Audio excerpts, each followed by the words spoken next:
Sheila a une vie remplie. Chanteuse à succès, elle a aussi connu des blessures profondes. À l'occasion d'un entretien pour Télé 7 jours, la chanteuse s'est confiée sur les hommes de sa vie. En 1972, j'ai rencontré Guy Bell qui deviendra le futur Ringo, commence-t-elle par expliquer, avant de se confier sur ce qui l'a séduite chez lui.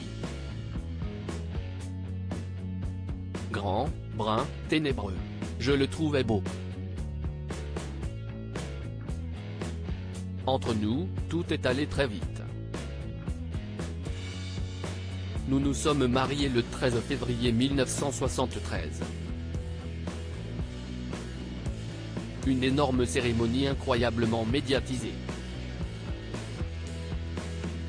Encore un coup orchestré par Claude Carrère.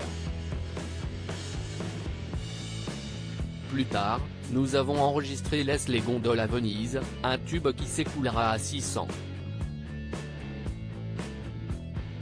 000 exemplaires, se rappelle-t-elle.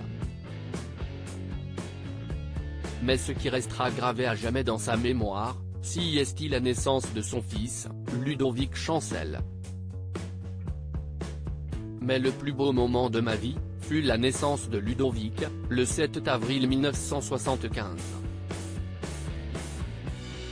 Patacouette, c'est l'amour de ma vie. Celui pour lequel je me suis toujours battu. Dans ce passage, Sheila revient sur la mort tragique de son fils unique. Et malgré son addiction aux drogues, qui lui a coûté la vie en 2017, Ludo restera toujours Ludo, un être généreux et d'une infinie gentillesse. La chanteuse évoque aussi une autre de ses relations amoureuses. Un an après sa naissance, je me suis séparé de Ringo. 4 ans plus tard, en Californie, j'ai rencontré Yves Martin, l'homme que j'allais épouser en 2006, raconte-t-elle. Sheila revient sur ses histoires d'amour. Sheila se souvient de ses projets avec cet homme. Ensemble, nous avons créé Marche, le label qui me permettra de quitter définitivement Claude Carrère et de donner un nouveau souffle à ma carrière.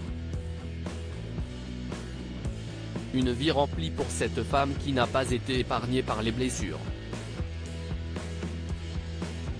Toujours en deuil, elle n'hésite pas à rendre hommage à son fils.